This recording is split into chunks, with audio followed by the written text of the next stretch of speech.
with Silly and Transformation Talk Radio. Had enough of the been there, done that ideas? Tired of too much talk and so little action?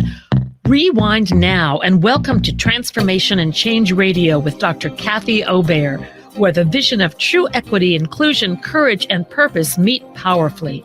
Dr. Kathy delivers with dynamic, engaging conversation and the most authentically brave dialogue on air today.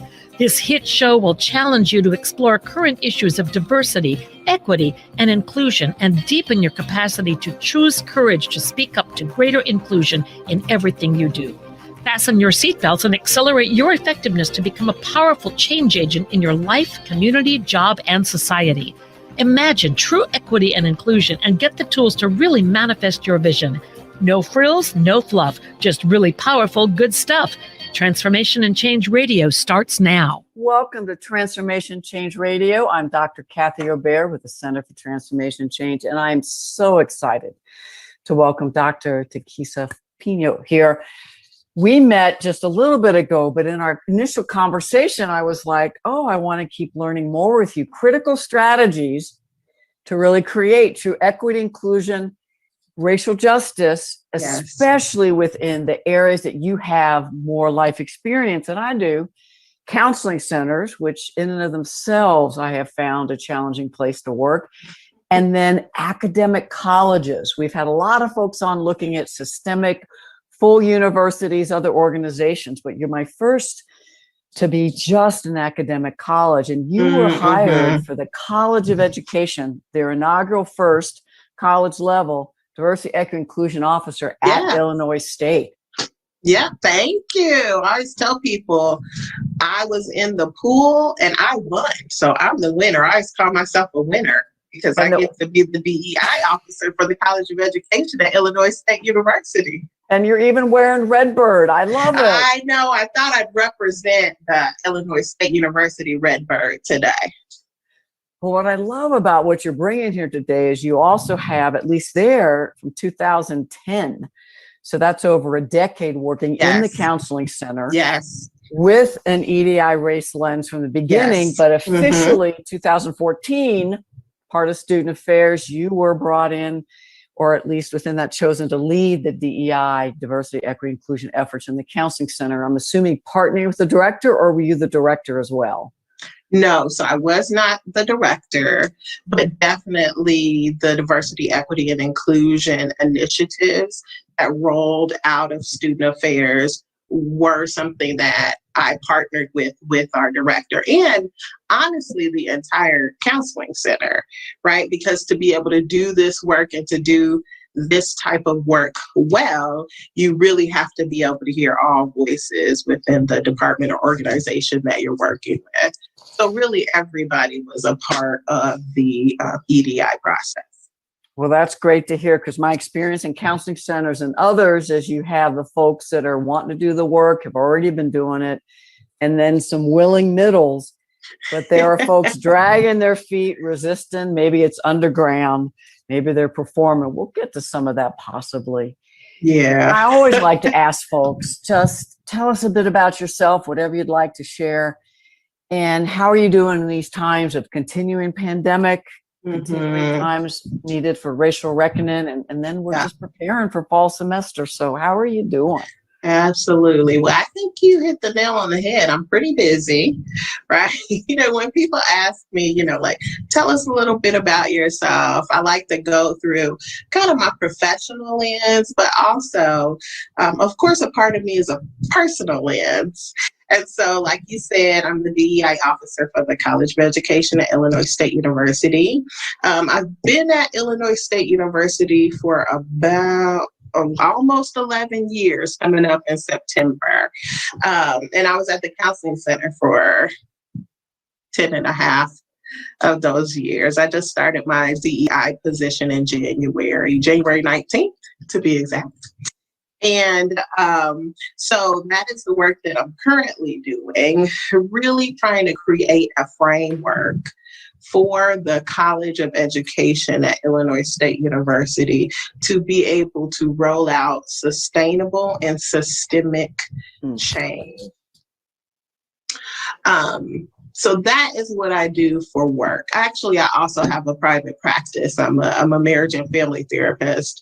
So in my extra time, I get to sit with beautiful couples and families and help them to be the couples and families that they want to be, healthy and happy. And I really love doing that too. I also get to teach. So that's a cool thing. I'm non-tenured track faculty at Illinois State University. And so I get to teach basic counseling skills, which is kind of cool. So that's the professional lens. And then the personal lens is that I'm a mom and a wife. I'm a friend, a daughter and a sister. And I love all of those people and all of those things. They are really the things that, besides my work, that give me fulfillment and help me have the energy to do what I do throughout. I'm hearing that from so many folks doing social justice work these days, especially folk of color, especially Black women, exhausted, burned out. And so having to have some spiritual, emotional, physical rejuvenation, especially as we're moving to month, I think, 17 of this pandemic. Yeah. And many organizations are coming back hybrid or in person, and then all that comes with it. To keep sustained, I'd love you to, if you're willing to share a bit about growing up or life experience that fuel your deep passion. I mean, for most folks, this is a calling. It's not just a job. And so there are folks listening who relate to you. That's like, it's been decades that I've been doing this work, maybe not officially. So is there anything you're willing to share about what fuels your passion to show up even when you are close, if not in exhaustion, burnout? Yeah, absolutely. So I remember growing up, I grew up with my mom, my dad, and my older sister. I am the baby of the family. And so I remember, I think it must have been pre-K. I think it was pre-kindergarten. We had to draw pictures. And I was so proud of my picture, Kathy, that I went home and I marched straight back to my dad's bedroom. And I said, Daddy, look at this picture that I drew, right? Because I have an ego. Okay, I think I'm amazing. And the first thing that my dad said to me was, "How come none of these people are Black?"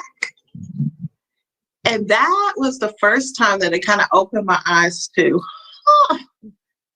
how come none of these? Why didn't I draw people who look like me, who look like our family, who look like the people who I love? And this was, I'm pretty sure this was like at 3 or 4 years old. And I remember kind of having that aha moment of, that's a really good question, Dad. Why didn't I represent myself within these images? And I think that was kind of the key point to me having a lens of there are different identities. People are diverse. People are different. And really working to honor who I am and my identity in different ways. So that was honestly the key moment at 3 or 4 that really helped me to kind of start having passion for the work and the differences between people. And then I really, really fell in love with diversity, equity, and inclusion work because the first identity I walk out in the world with is being Black. It's my race. And I think that that's very common for folks who identify as Black because it really shapes the way that people see the world, that people see us. Right. And it really shapes the way that I see the world. And so that's kind of like my predominant identity. That's the one that I think about throughout the day when I walk into different spaces. And that takes a lot of energy and effort. So the diversity, equity, and inclusion work really just a part of my life. It kind of had to be because of the system that I live in the United States of America. It's a part of how people interact with me and I interact with them throughout the day. Couple thoughts. I love this. When I was 3 and 4, I was not paying at all attention to race. And I'll bet it wasn't a very long time before. I mean, I noticed demographic difference. I grew up in the civil rights era, but it was always those bad whites that were perpetuating racism, white supremacy. And it took me decades to begin to do the self-work of racist attitudes, racist behaviors, how I perpetuate dominant white culture, how I discriminate.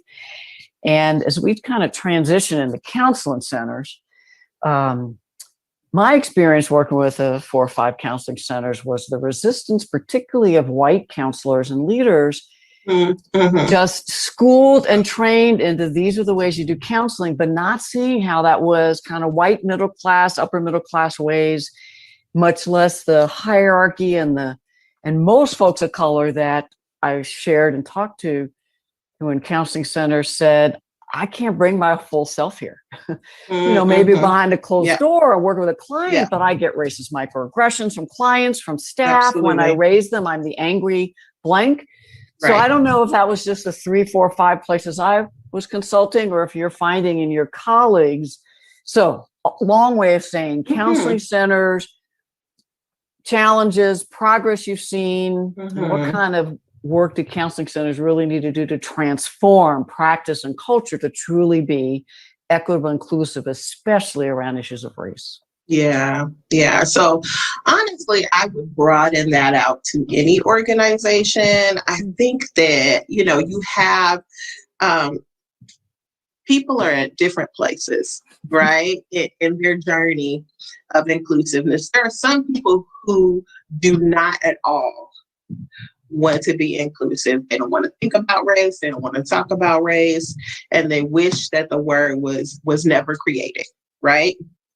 And then you have like your choir, those folks who are, on board, ready to talk, ready to really fight against marginalization, systemic inequality, those type of things. And then you have your folks in the middle. And I don't know that I can narrow that down to counseling centers because I would say that is kind of across the board. At least the United States of America. I don't know a lot about the world, but I do know a little bit about the United States. So I'd say that it would definitely mirror our systems in the US of A. One of the things that I have noticed within counseling centers that it was an aha moment for me, is because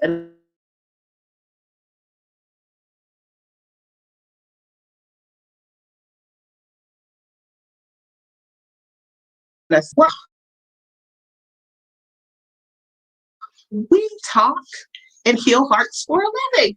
This is going to be easy stuff. When we talk about the healing process, restorative justice, when we talk about race, we talk about difficult things every day with our clients. So this will be a breeze for us.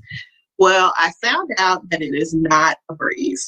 It is not a breeze when you're working with therapists, right, about personal things. Because we can definitely be outward focused on our clients, but sometimes that internal work is difficult for us. My experience parallels my personal experience. I wanted to help people of color from that paternalistic, just be more like me, be more white. I can help you and educate you. And then if we make the transition, because we'll get to faculty too, it sounds very familiar. Folks that have studied, taught, I've had counseling, especially white counselors say, I can work with anybody without realizing they were still pushing a very white dominant cultural and weren't taking into account racism or their privileged identities. So what were some of the strategies that helped, whether, race and other issues, that helped the counselors and the leaders do that self-work to realize how they're perpetuating, how they really don't know as much as they need to, and then changing their practices to truly meet the needs of everyone, not just folks that, was it Yahweh? No, Yavis, young. I'm older than you, so I just remember a counseling course I taught. It was like, they're young, attractive, similar values, like me. There was something like that. So.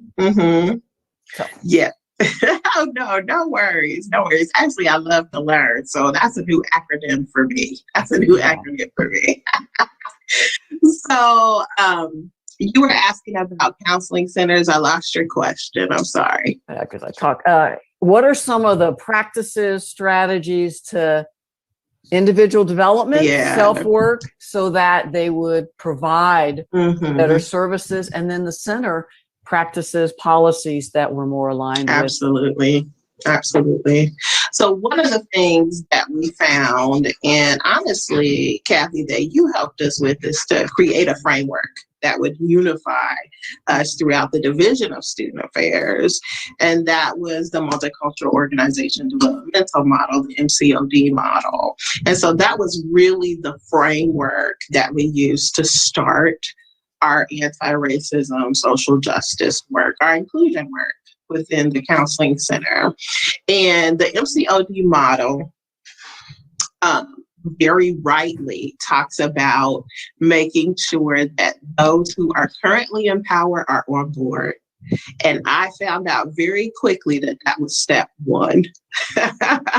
So really being able to utilize the power structure within the institution, right? And the power structure really comes from the president's office. So what are the initiatives that the president's office are doing? What are the values of the institution? And being able to align those with things that needed to shift within the counseling center, that was the way that the change started to happen. Because if we can align it, right, with the resources, if we can align it with the mission and vision, then leadership came on board with that process. And I think part of it is, leadership gets to toot their horn and say, hey, look at what we're doing and how it aligns with the university's values and initiatives. At the same time, I think it's great to toot our own horn and say, hey, we're actually doing this work. So that was really step one, is to get leadership on board by aligning it with the hierarchical structure of the institution. And then step two was really assessment, right? We don't hate research, right? We love research. We love data. Things are great, but really gathering data and understanding that the voice, right, qualitative data is just as important as those numbers, the quantitative data, because quantitative data really lends itself towards a majority voice. Good point. But those ends of one, that one Indigenous, Native American person within the center, right? Or the one Vietnamese counselor that you have. Those voices and those lenses are so important to be able to hear, to make sure that our center is welcoming and inclusive. And so making sure that we didn't just look at those numbers and say 80% of people think this. We really wanted to look at the individual and hear the individual voice, which lends itself towards equity, right? Giving people individually what they need to be successful. So that was kind of the second step, was the assessment. And then the third step was really knocking out an action plan of saying, okay, how are we going to get here? What are the barriers? And how will people be held accountable for the work? And so some of the policies and procedures, like our annual evaluation, we added something on there that says, this is what you said you were going to do at the beginning of the year that focuses on DEI. At the end of the year, did you do that? If not, why? How have you progressed in this area? So really connecting the performance evaluation, something that had a little bit of weight to it, to doing the work. So those were kind of the 3 steps that we went through in the center. That was super helpful. I love it. So it's individual change and also systemic change, I'm assuming, Yes. about changing how y'all do intake and how you do hiring and how you do Absolutely. onboarding and exit interviews. So the full breadth, everything you do, EDI lens, what's aligned, where do we fall short? Competencies. Folks listening, you may know that on my website, drkathyobear.com/resources, lots of open access resources, handouts, videos, including expected competencies for folks creating an anti-racist organization. This is something I learned since George Floyd's murders. I work with top leaders because the MCOD model you're talking about, Doctors Jackson, Hardiman, and Holvino, Yes. their work, there are probably 5 or 6 different chapters and articles. And you'll see some of those materials free, again, open access on my works website. They really do talk about leader buy-in, and I didn't do the competencies. So are there some ways that you've been helping leaders get clear? We want counselors who are really challenging the ways they were thought to counsel and make sure they're inclusive and multicultural and dealing with microaggressions in the moment. So are there, I think this is the wave of organizations, at least in higher ed. Yeah. Are you all having experience, strength, and hope to share about competencies? Yeah. So I think one of the great things about the counseling field is competencies is kind of the foundation of what we do. And so as we think about competencies differently, right, as we add that multicultural lens, as we add that equity lens, we add those things to the audits that we do within our system. And so one of the things that we did to look individually at ourselves as therapists is to do an annual cultural audit to make sure that we were competent in the areas that aligned with the DEI work that we were doing. And so it was something where we were able to create goals after we did our self-audit. We could create goals to how we were going to grow and develop over the year. And again, that was attached to our performance evaluation. The other thing that we did with hiring practices is we weighted folks hire who had previous experience with EDI work, right? So when we're looking at our candidates, if they have a history of doing real work in EDI, then we would rank those candidates higher, because that's the type of folks that we wanted to include within our systems, those people who are always working on their competency in the area of EDI. So that's another shift that we made within the counseling center. Listeners are going, so it's not just 1 out of 20 questions. You have multiple questions, demonstrated capacity. So it's not just what they say, but in the interview. And they were weighted higher. Some folks will say that's reverse whatever and how.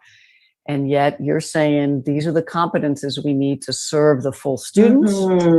And this is workplace counseling competencies. Right. And Kathy, I think people see equity, diversity, and inclusion as about race, period. And that is not what it is at all. Equity, diversity, and inclusion is about multiple lenses. So we looked at political affiliations, religious preferences, English as a second language. Like, how are you doing in these areas? What is your knowledge base? Are you able to apply skill? So we're looking at all kinds. I don't know how it could be reverse anything if we're looking at the breadth of identity markers to make sure that we're doing the work that we need to do to serve the people that we serve. And that's a strategy to engage the resistance before it comes up. And it could also be, as people are listening, they may have pain points based on the data, 5 or 6 categories of difference, where whether it's staff and employees or those they serve. And so some folks may say, if you do everything, you'll lose attention, but don't forget, it's a both and, breadth and. We're looking for folks that particularly have competencies in these areas. On the website, you'll see group identity cards. This is another resource for folks. This one has, I think, 36 categories of difference. I know you're very familiar with those. FYI, I just revised it for how do we use an equity lens as we're thinking about coming back to a hybrid work environment and policies and practices. Make sure we're thinking about all folks in their intersecting identities. Love that. So there's so much more in counseling centers, but I want to use that to bridge because you're, again, the first person I've had a chance to talk to in 3 years like this, of you are in one college. I College of am Education. College of Ed. And so how is the work in a college? Because I know you've got other folks in other colleges, so you're not necessarily saying about your specific college. How is working within an academic college similar or different than student affairs? And the folks who are listening, that's the student services, res life, counseling center, health center, career services, admissions, those sorts of things. So how is the work in a college similar and different? Yeah, so from the student affairs side of the house to the academic side of the house, the academic side of the house does have a lot more hierarchy. So there's a lot more systems of hierarchy. It's kind of like tenured professors, associate professors, assistant professors, non-tenured track faculty. Then you have your administrative professional, civil service, office personnel, that type of thing. And so there's definitely folks who have a lot more access to resources and power, and have traditionally had that access to resources and power. And so that's something that I've noticed about the academic side of the house, is that there's a lot, it feels like a lot more embedded traditions and a lot more levels of hierarchy within the academic side of the house than the student affairs side of the house. The education elitism that I run into of, oh, you went to that school, or we want to hire, much less, oh, you're not tenure track, oh, you're just a lecturer. So the classism that's built in, oh, you're staff, and then the microaggressions and practices and policies which benefit folks higher up. We just have a couple minutes before the break. Are there some ways you have found, particularly to get the buy-in of the deans, directors, faculty? Just a couple minutes and we'll come back after the break and keep going. Just a couple quick nuggets. Yeah. One of the things, again, that kind of aligns what I shared about the counseling center, it are those value statements. So one of the amazing things that has come out of all the tragedy that we've seen in this country, that has been videotaped in this country over the past few years, have opened up a lot of people's eyes about inequities within our system, right? That has really helped to push universities forward in the work of equity, diversity, and inclusion. So in that EDI work, universities are saying, oh my goodness, like we really need to get on board with EDI work. And so a lot of universities have formulated like the lead EDI officer, which we have at Illinois State University. And so again, for that buy-in is I collaborate with, it's Dr. Doris Houston. I collaborate with her to, again, align the initiatives that are coming kind of the top of the house, the president's office, to make sure that the college initiatives are aligned with the university initiatives.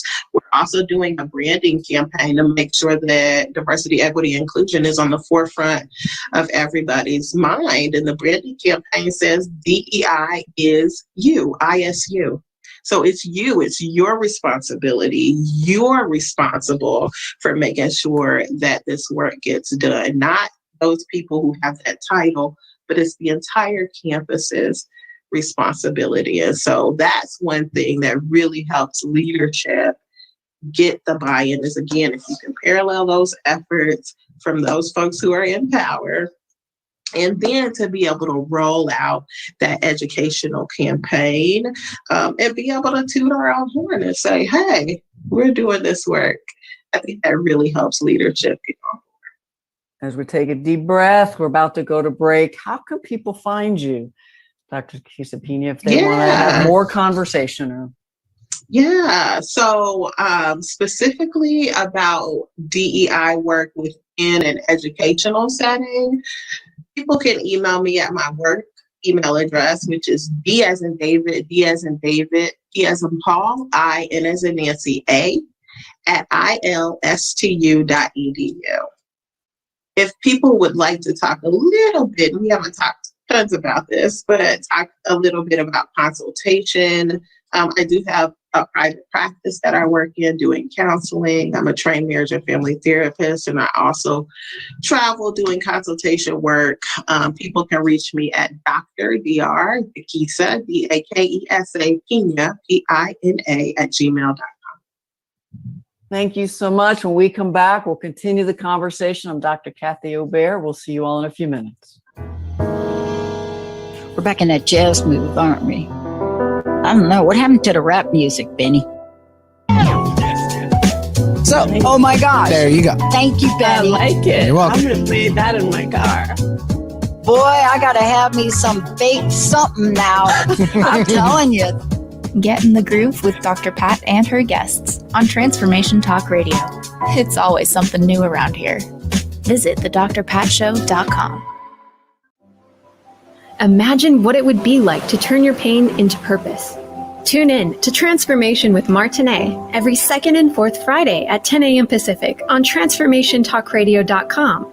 Martinet and her guests are here shining their lights today through empowering stories of hardship and transformation. Begin to see your life in a new light. Visit MartinetEmmons.com and tune in every second and fourth Friday at 10 a.m. Pacific to Transformation with Martinet. TransformationTalkRadio.com. Let the journey begin.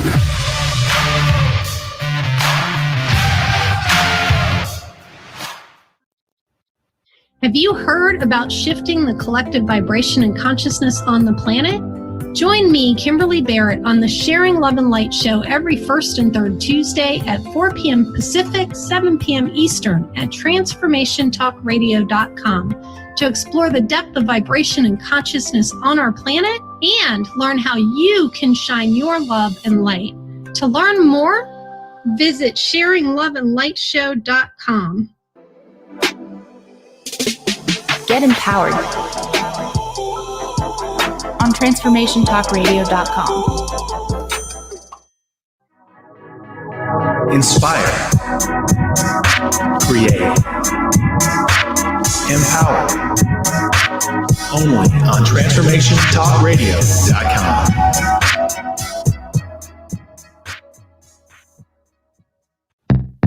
Stuck in a roundabout of dysfunction? Learn how to speak your truth to power with host Dr. Kathy Obear. Create real change with smart tools and smart strategies. No frills, no fluff, just life-changing conversations to help get you where you want to be. Extend your reach and become an agent for real change with Kathy Obear. For more information on Kathy and her work, please visit drkathyobear.com. That's drkathyobear.com. When was the last time you had that feeling that you knew something, but you couldn't explain how you knew it? How powerful would it be for your life and business if you could consciously tap into that magic within you? What if you could remember that there's something supernatural about you? Tune in to Absolute Alignment with Christelle Biga when success feels easy. Every first and third Friday at 1:30 p.m. Pacific, 4:30 Eastern on TransformationTalkRadio.com. You've been listening, but are you watching? Tune in to your favorite shows on the Transformation Talk Radio Facebook page. We stream live video podcasts every day. It's time to shake out your money-making truth on Soul Wisdom Abundance with Jennifer Bloom, creating wealth from spiritual health on TransformationTalkRadio.com. This hit show is more than your roadmap to success. It's your compass to abundance through joy and ease. Jennifer Bloom teaches you about the soul's relationship to money and wealth and how improving that relationship serves both you and the world. Learn more at jenniferbloom.com. Champion Your Life with me, Leanne Champion, first and third Wednesdays at 1 p.m. Pacific Time on TransformationTalkRadio.com. That new gym membership might help you get fit, but what about emotional fitness? Jump into the rushing waters of personal growth. Don't waste another minute feeling unfulfilled. Visit championyourlife.com and let's do this together. Ascending with the Arcturians with Vivian Chouvette. Tune in to Transformation Talk Radio every second and fourth Fridays at 3 p.m. Pacific Standard Time. We are shifting from this third dimensional plane of reality to higher octaves of life. Let us reclaim our sovereignty as a united family of light and manifest the planetary ascension, our return to Prime Creator. For information on our services and to connect with Vivian, visit infinitehealingfromthestars.com. Have you ever felt like if you just had the right tools and resources, you'd be able to carve a path toward the life your heart is aching for? Guess what? You have everything you need inside you. I'm Natasha Odnedo, and I'm here to show you that your healing is in your hands. Tune into my show, Unlock the Healing Path, every second and fourth Monday at 12 p.m. Pacific on TransformationTalkRadio.com. To learn more about me and my work, visit NatashaOdnedo.com.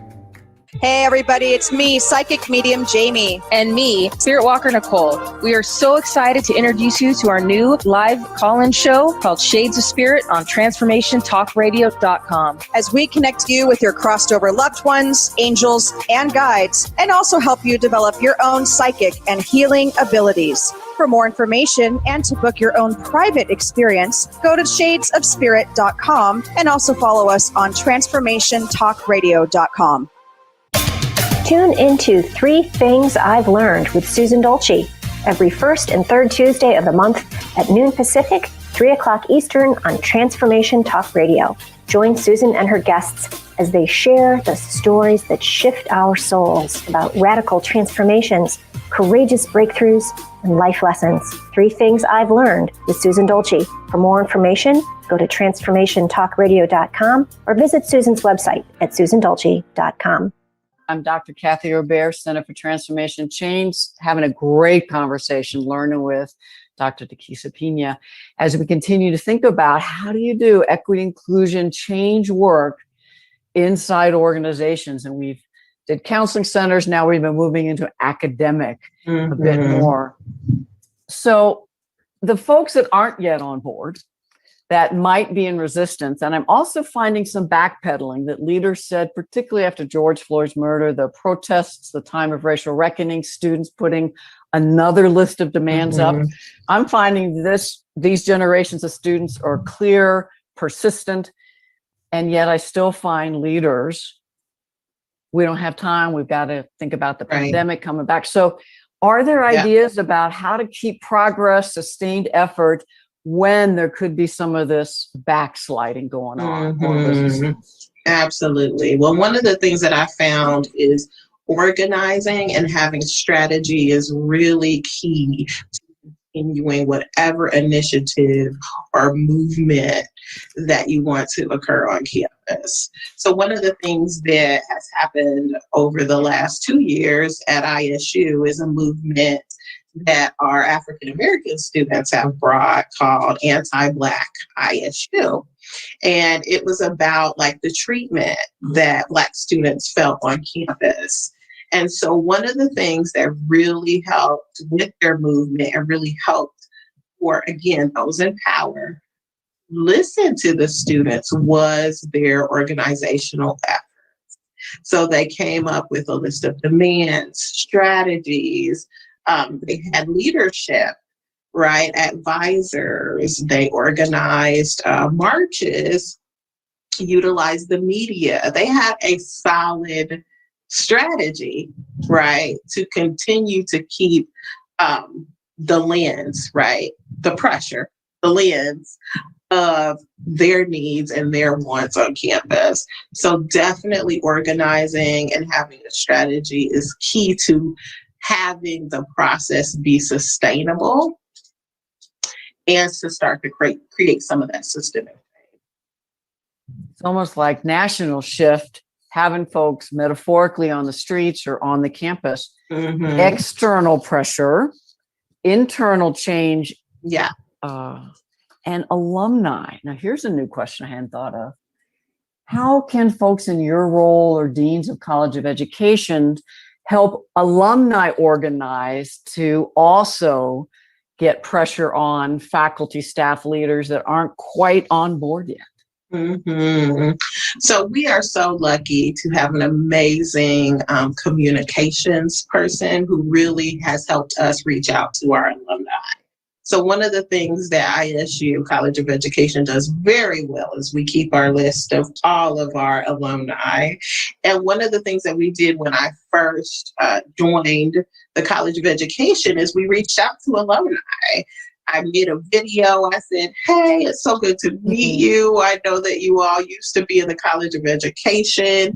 We need your advice on some things. We want you to know that your voice is still valued. And so we sent out a survey to our alumni just to start to engage them on some things and let them know, hey, we're here for you to support you, and we hope that you can give back and support us. So that communication piece and being able to connect to alumni is super important for the work, at least that I'm doing within the College of Education. You reminded me, one college I got to consult and train with sent out an email survey to all of their grads asking, what did you not learn here? What skills and competencies? And EDI was their highest one. It happened to be College of Nursing, but I bet College of Education is similar. And so whether it's ongoing alumni development, which could be great for relationship building, but if we bring it back into, could you imagine, and maybe you do, get examples from alumni as well as current students to say, this was my classroom experience, this was my advising experience, because that data might help some of the faculty who read and write and publish and are nationally recognized for doing work around racism, inclusive classrooms, sexism, and yet their practices perpetuate microaggressions. So how are you getting faculty, or could you, to really look at their curriculum, their pedagogy, their classroom dynamics? So there are a lot of ways. I'm very lucky to be in Illinois, let me tell you that, because we have a new law that came into play, which is our culturally responsive teaching practices, teaching and leading practices for all teachers and educators within the state of Illinois. So legally, by October 2025, we are required to have those standards, which are all focused on EDI, aligned with the curriculum. Within our department and how we teach future teachers.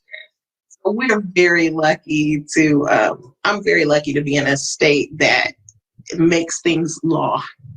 The other thing that we're looking at is those things that are desirable for our faculty. So like those who are going through the tenured process, we have a process called ASEP, the ASPT, and that's really kind of the tenured the process for tenured track faculty. So what are those items that we can put into that portfolio that are focused on equity, diversity, and inclusion that will count towards your tenured process? If you're doing the service work, let's weight that as much as we weigh your scholarship, or as much as we weigh your teaching, right, and your pedagogy. And so just really looking at shifting some of those systems. Now, it sounds so easy. I'm not saying this is an easy process, because you have to go all the way through the provost's office and to the trustees board and all of those things to get some of these items switched and changed. But the process has started to talk about, okay, what this document is really about values. We're saying we value research. We're saying that we value teaching. Let's value EDI and being able to put those items into that tenure track process so that our professors can get credit for it. And the data of, by demographics, who are the students you've taught this year? What are the grades? What is the satisfaction and learning from the student perspective? some places are doing that kind of data, and I'll bet some faculty and chairs are pushing back because they may not want that kind of data, that minute, public. Right. But that plus the state law, I wonder how many, are there other states that have similar expectations and requirements? Not that I know of, but I am kind of micro-focused on Illinois. I bet people are Googling already. Yeah. I do know IUPUI, which is Indiana, whole university has put in more of an EDI requirement in tenure, as you're saying. But you're also talking about a process so that people get equitable coaching, support, mentoring, instead of a handful of faculty mentor who they're comfortable with, which is usually folks like me. Whew. I find faculty want skills like creating an inclusive classroom from the start and what if microaggressions happen. And so some of that faculty development can be campus-wide. Are you finding the School of Ed, I mean, is that part of your portfolio, someone else's role to do some of that skill development? Yeah, so that is actually something that we have that is launched out of our provost office. It's called Growth Teams. So each college is required to have a growth team that focuses on culturally responsive and inclusive teaching practices, and specifically professional development and mentoring within the college as it connects to culturally relevant and inclusive teaching practices. So we do have somebody in the provost office who covers that, and then we have teams within our colleges that implement that strategy. So instead of whoever happens to be doing it, this is a structure, a system with hierarchy, resources, accountability, almost like the Inclusion Partner Program, which you referenced earlier, which we started Illinois State. Yes. The idea of people built into every department. So within the college, what are all the different departments? One or two faculty and staff who get more training and development with some of the competencies to be in meetings, to be in planning, decision-making, to revise practices, policies. And just to let folks know, I am doing that Inclusion Partner course again, starting the last Friday of August, but you can find that on my website, drkathyobear.com/events, or email me if you want to know more. So can't let you go if you're willing without PhD in marriage and family. I often, when I'm doing, especially white accountability groups, white folks will say, I think we're fine, but it's my family. Do you have, what would you suggest for folks, whether it's a mixed race family, all white family, and there are two things, active racist comments and behaviors, and or how do you raise children to be EDI/race aware so that we have new generations really fulfilling the country's and world's vision of what we need? Yeah. One thing that I have found to be extremely helpful when we are wanting to create change, so active change in behavior, which is difficult to do, let me tell you. But one thing that I found is people who feel heard and understood are more likely to be willing to be educated and open and kind of open their minds and their hearts to new things. And so I would encourage folks to lean into a space of curiosity. So if you hear a comment, I always tell people when your heart goes off, right? You hear a comment, you're real pretty for a Black girl, right? Or, you better not bring so-and-so home, or, you're going to get kicked out of this family, or those people know what they're doing. I don't know why they can't get themselves together. Really leaning into a space of curiosity and saying something like, who are those people? I'm just very curious. Or, why wouldn't I be able to bring my partner home? Can you tell me a little bit more about that? So making sure that you're leaning into curiosity asking questions. We all know that when the wall goes up, the defenses go up. That's not helpful. But once people feel heard and understood, then you can lean in to educate. Then you can lean in and say, well, that has not been my experience, because then they're willing to listen. And I'll tell you a really quick story. I was having a meeting, and one of the folks in the meeting said, oh my goodness, I am having a blonde moment. I just couldn't, I don't know what happened. And I said, oh, what does that mean? I'm not sure with what a blonde moment means. And it just took that one question of curiosity to kind of go, oh, no.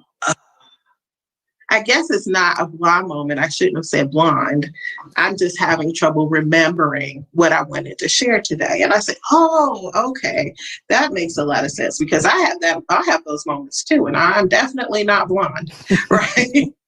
So being able to, that's another thing that I use a lot, is humor, but being able to lean into that question, making sure people feel heard and understood with no judgment, and then being able to ask the question if you're able to share your perspective on things. And usually when people feel heard, they will say yes. That's how dialogues happen, and that's how behavioral change occurs. I love it. I know for me, it took a lot of space, practice to be able to stay centered enough. Mm-hmm. Because when you said what the heart alarm goes off, I call it triggers or hot buttons. That's when it's particularly challenged for me to be curious. And so it's a strategy, because some folks might be hearing us and go, well, you're colluding and coddling. It's like, no, this is a strategy. It's a strategy. Yes. So as we just have a couple minutes left, most folk of color are saying to me, I'm exhausted. I'm burned out. Mm-hmm. I was before the pandemic. Now that we've been remote, I realized how much racist dynamics were around me that I was just putting up with or strategizing. Yeah. And now I got to go back to in person. So if we tie these last two together, whether folks are white, folks of color, other marginalized identities, what are ways to take care of ourselves so we might have the bandwidth and the presence to do what you're suggesting of curiosity, leaning in, let me hear, acknowledge, and then share my perspective. Yeah. I think that self-care is something that people have really had to learn during the pandemic. I have learned so many people's true colors. Like throughout the pandemic, you cannot put that mask or that face on forever. You just learn where people are, they're stressed out, and you get to know the real person.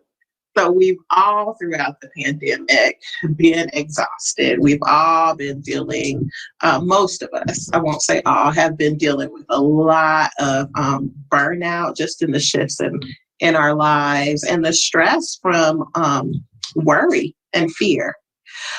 So I would say for folks of color, going back into the office, maybe they've had a little bit of respite during COVID, working from home, or being in a space where they can reflect more, going back into the office. I would say remember what helped you in your self-care during those COVID times. Don't forget that.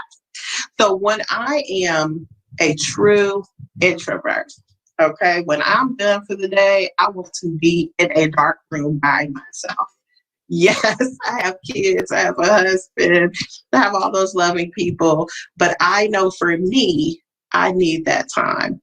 So I shut the door, and my kids know it's mommy time. It's mommy time. And after a certain hour at night, it is mommy time, because I am important also, with all those other identities and all those other roles.